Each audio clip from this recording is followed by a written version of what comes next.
Voltamos a falar com o professor de comunicação da UFAL, Ricardo Coelho, sobre o que caracteriza a pirataria digital. Professor, antes de entrar na pirataria, é importante a gente ressaltar que essa demanda do filho do Lula, ela pode gerar uma jurisprudência e pode gerar uma especificidade no desdobramento desse tipo de crime, da injúria, da calúnia, que não está especificado no marco regulatório. Isso. O que isso significa historicamente para a sociedade brasileira? Isso será uma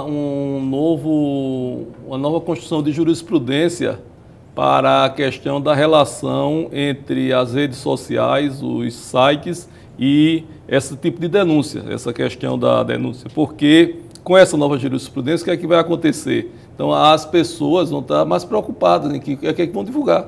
Porque hoje é muito fácil, eu recebo uma postagem no Facebook, eu copio o colo, já tem lá onde compartilhar, não precisa nem copiar, colar, eu compartilho. Então, com essa, se houver alguma condenação de quem divulgou, além do autor, a gente poderá ter um comportamento novo no usuário das redes sociais, porque hoje é muito fácil, todo mundo está compartilhando o que quer, absurdo de todos os lados, não estou dizendo que é só de quem é oposição ao governo, mas também quem é favorável ao governo tem publicado absurdo de todos os lados. Então, você hoje não tem um controle, não é que a gente tem controle e controlar a informação, controlar a expressão, é fazer aquilo com responsabilidade. Porque a grande questão que a Constituição garante é que você tem a liberdade de expressão, mas você tem que ter responsabilidade naquilo que você publica. E hoje não existe. Então, talvez com uma decisão da Justiça, e essas decisões vindo se repetir, se tornar jurisprudência, vai acontecer que vai haver um comportamento mais responsável dos usuários que hoje não tem. Talvez seja porque é muito novo,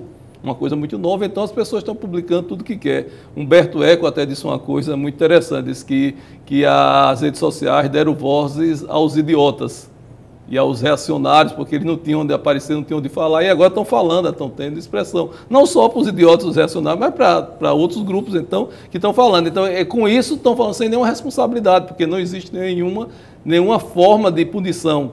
Na medida que isso chegar, vai mudar muito esse comportamento. E a gente fica sem saber o que é notícia e o que é fofoca, que é fofoca, na verdade. Exatamente. É uma grande rede de fofoca, grande rede de fofoca. E faz lembrar muito aquela história da mentira dita diversas vezes, é capaz de se tornar verdade. Ou a pena espalhada da galinha jamais usará.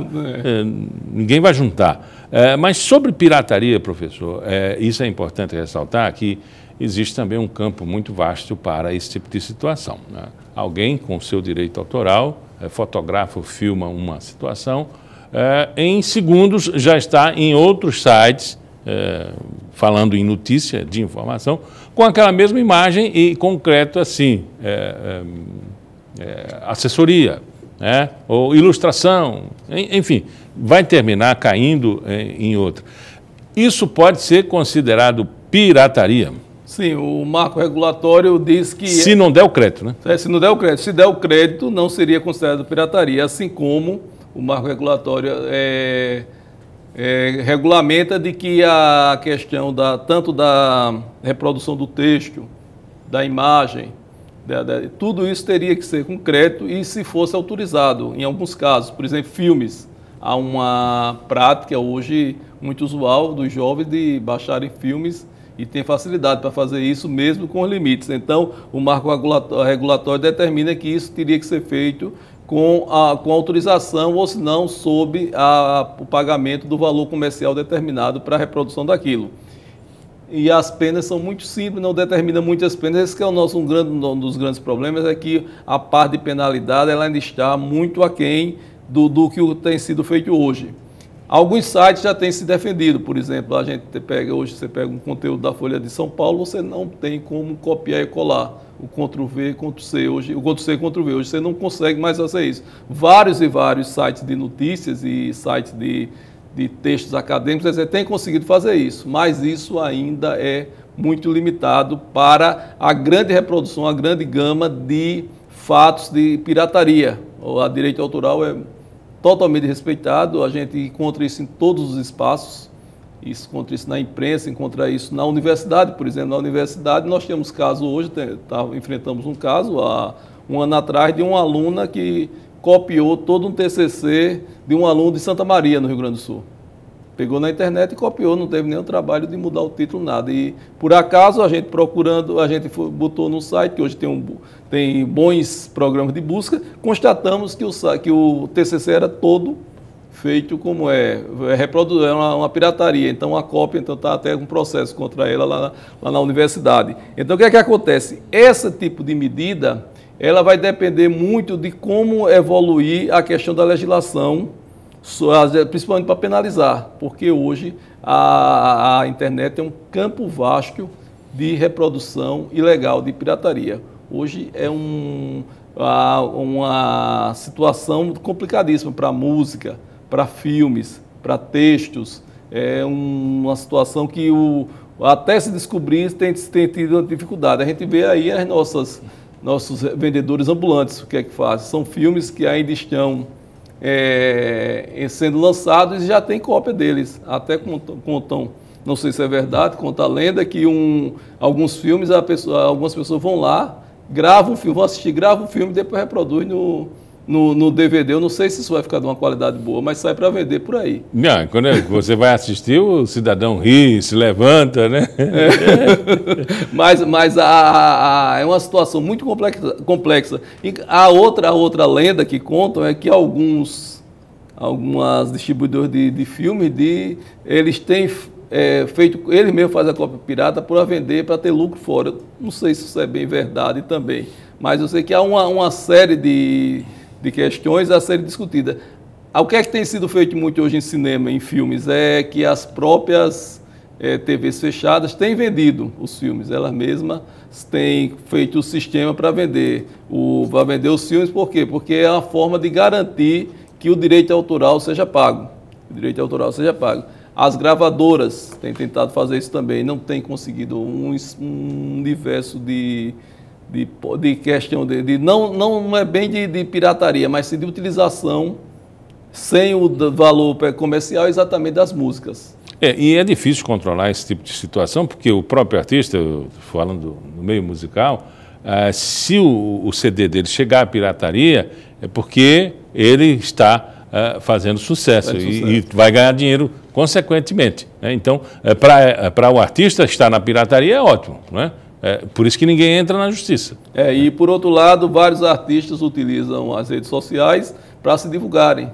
A gente tem um caso de um cantor paulista chamado Felipe Cato, que ele até agora não entrou, não foi para nenhuma gravadora, ele está fazendo trabalhos independentes e divulgando na internet. Algumas músicas dele já foram para a TV, mas a divulgação dele principal é na internet. E até agora ele tem de dizer que está se dando bem, que tem sido convidado para vários shows em vários locais e vendido além do que ele esperava pela divulgação na internet. Quer dizer, é aquela coisa que a gente, no primeiro bloco, tratou, ou seja, é um campo vasto e que se talvez fosse pelas vias normais, pela televisão comercial, pela gravadora comercial, esse artista jamais seria conhecido, né? Agora, professor, qual país tem avançado mais? Porque a gente aqui no Brasil, eu acho que em qualquer um país, está trocando pneu com o carro rodando, né? Esse fenômeno de 20 anos é muito novo, né? Nós já temos mais de 500 anos, a Europa tem mais de 2.000 anos, mas essa tecnologia, essa plataforma é muito nova, né? Mas qual país avançou mais? Olha, na Europa, alguns países da Europa têm tido mais sucesso na sua legislação, talvez porque sejam menores, há uma situação melhor. Portugal fez uma boa legislação, tem sofrido algumas críticas, porque disse que restringe a liberdade de expressão, porque exige que o site forneça, as redes sociais forneçam a origem das informações.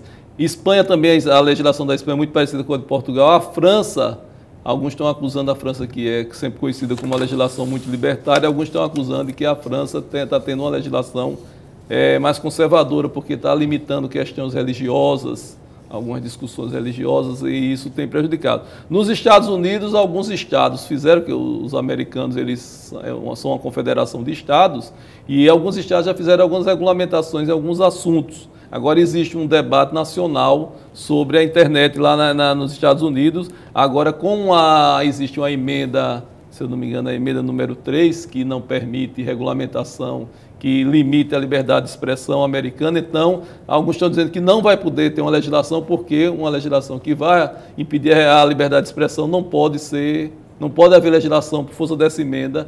Acho que é a número 3, uma emenda de 1888, parece, bem antiga. Então, há uma discussão dos Estados Unidos sobre isso. Agora, na China, não. A China já tem um controle muito grande. A China multa, é claro que é uma sociedade muito mais fechada, a China tem um controle e o governo hoje é quem escolhe os sites que devem poder ser divulgados ou não. Eles criaram lá um programa que eles filtram os sites. Não é isso que a gente quer, porque eu sou da tese que a internet é um espaço muito democrático, um espaço de grande destaque. E, como tudo do homem, é usado para o bem e usado para o mal, né?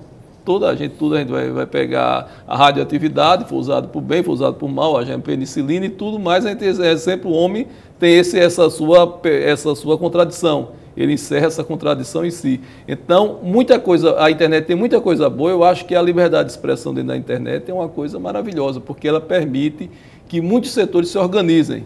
Há também a expressão artística cultural, como eu citei o caso do Felipe Cato aqui, que também é um espaço onde você tem uma possibilidade democrática. As grandes mídias, as TVs abertas, elas estão sofrendo uma queda de audiência hoje. E essa queda é fruto de duas coisas, além de outros problemas, da internet e da TV fechada. Então eu acho que a internet hoje é o maior espaço para o exercício do direito à informação. Na internet você pode ser notícia, você pode noticiar e você pode ter acesso a informações. Então são 3 elementos fundamentais do direito à informação. Então eu acho que a internet tem esse lado bom e tem um lado ruim. Agora, é claro que a gente precisa evoluir para chegar a uma legislação mais completa sobre a questão principalmente essa questão, uma das questões principais, que é da pirataria, né? E nessa tese de aldeia global, você que está no seu computador sozinho em casa, você acha que está sozinho? Tem muita gente olhando para você. Isso. Professor, e qualquer dúvida, Código Penal, né? Isso, qualquer dúvida é o Código Penal. O Código Penal ainda é a fonte principal, porque no Brasil nós temos um problema que o Supremo Tribunal Federal ele revogou a lei de imprensa por completo. Foi revogada. Então, porque ele disse que a lei de imprensa era uma lei ainda da época da ditadura, que tinha muito resquício da ditadura. O problema é que a lei de imprensa trazia 3 elementos que nós ficamos carentes. 1, regulamentação do direito de resposta. Hoje nós não temos. Hoje está na Constituição o direito, dizendo que a gente tem direito de resposta, mas não há regulamentação hoje. 2, tipificação dos crimes de imprensa. Então você hoje não tem uma tipificação própria de crime de imprensa, você vai buscar no Código Penal. E 3, procedimento para indenização por danos morais e materiais no crime de imprensa. Então essas 3 coisas estão faltando. E estão faltando também para a internet, porque a gente podia usar subsidiariamente para a internet esses elementos. Conversamos com o professor Ricardo Coelho. Muito obrigado pela entrevista. Eu que agradeço o espaço. O Pauta Especial fica por aqui. Amanhã a gente se encontra às 11h30 da manhã, com reprise às 7 horas da noite. Até lá.